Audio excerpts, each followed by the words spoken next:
Online study में आप सभी का स्वागत है फिर से। जैसा कि हमने पिछले कल रचना के आधार पर शब्दों के भेद के बारे में जाना और दूसरा प्रयोग के आधार पर शब्दों के भेद के बारे में जाना, तो आज हमारा जो टॉपिक रहेगा वो है हमारे पास स्रोत अथवा उत्पत्ति के आधार पर शब्दों के भेद। इसके बारे में जान लेते हैं कि उस स्रोत यानी अथवा उत्पत्ति के आधार पर शब्दों के कितने भेद होते हैं। उत्पत्ति के आधार पर जो वैसे नॉर्मली कहा गया है वो है चार प्रकार के कहे गए। पहला तत्सम, दूसरा है तद्भव, तीसरा देशज, चौथा है विदेशज, जो कि नॉर्मली वे से कहा गया है। तो सबसे पहले हम जान लेते हैं तत्सम शब्द के बारे में कि तत्सम शब्द किसे कहते हैं। तो वो चीज़ हम जानेंगे, इसकी जो परिभाषा है वो आप लोगों ने ध्यान से सुननी है कि वे शब्द जो संस्कृत से हिंदी में ज्यों के त्यों आए हैं, यानी कि जैसे संस्कृत में है वैसे ही हिंदी में है आए हैं तथा उसी रूप में प्रयुक्त हुए हैं। वही रूप, कोई फेरबदल नहीं हो रहा उसमें, उसी रूप में प्रयुक्त होते हैं जिस रूप में संस्कृत में प्रयुक्त होते हैं, उन्हें तत्सम शब्द कहते हैं। तत् यानी कि जैसे, सम वैसे, जैसे कि तैसे। जैसे हमारे पास लिखा है उदाहरण के तौर पर कृष्ण, कवि, गुरु, आचार्य आदि जो शब्द है वो संस्कृत शब्द जो संस्कृत व हिंदी में समान रूप से प्रयुक्त होते हैं, उसे हम तत्सम शब्द कहते हैं, जो कि आपके सामने ये बताया गया है। ये तो था हमारे पास तत्सम शब्द। अब जानेंगे हम तद्भव शब्द कि तद्भव शब्द किसे कहते हैं। तो आइए जान लेते हैं तद्भव शब्द को कि परिभाषा को जान लीजिए, थोड़ा ध्यानपूर्वक इसको सुनना है कि वे शब्द जो संस्कृत से हिंदी में कुछ परिवर्तित होकर आए हैं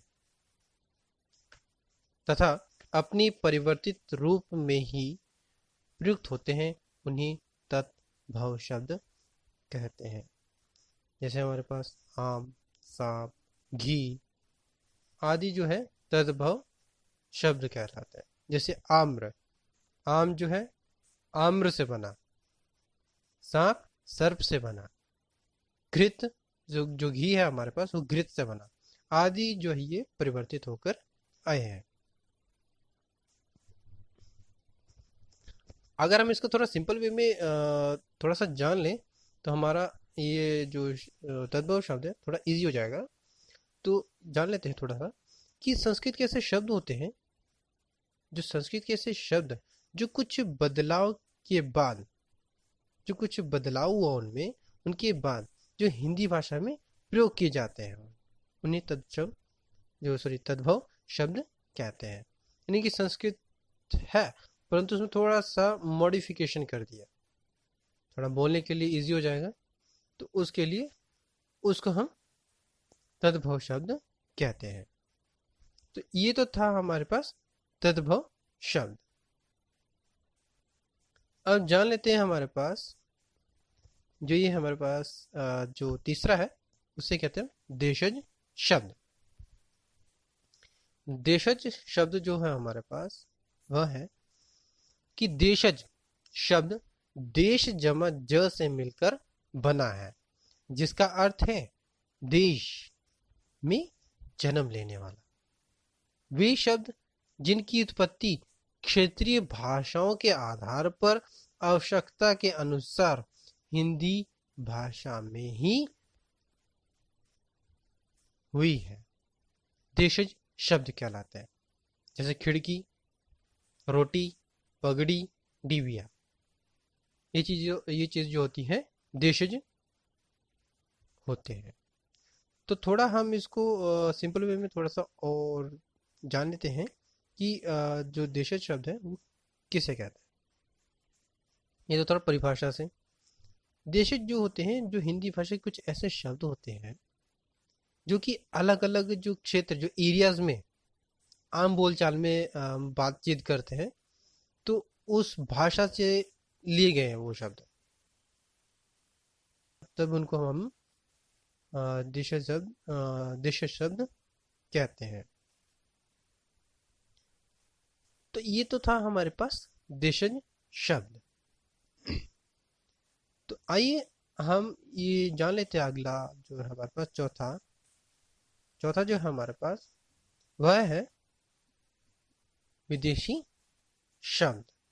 विदेशी शब्द के बारे में जान लेते हैं हम। वे शब्द जो विदेशी भाषाओं के शब्द हैं, किंतु हमारी जो हिंदी भाषा है उसमें घुल मिल गए हैं, तो उन्हें हम विदेशी भाषा विदेशी शब्द कहलाते हैं।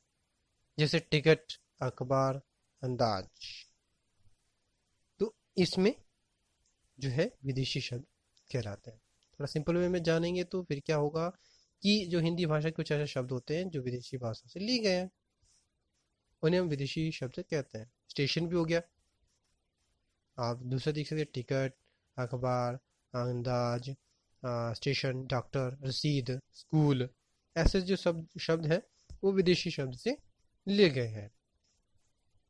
इस प्रकार ये हमारे पास बनता है।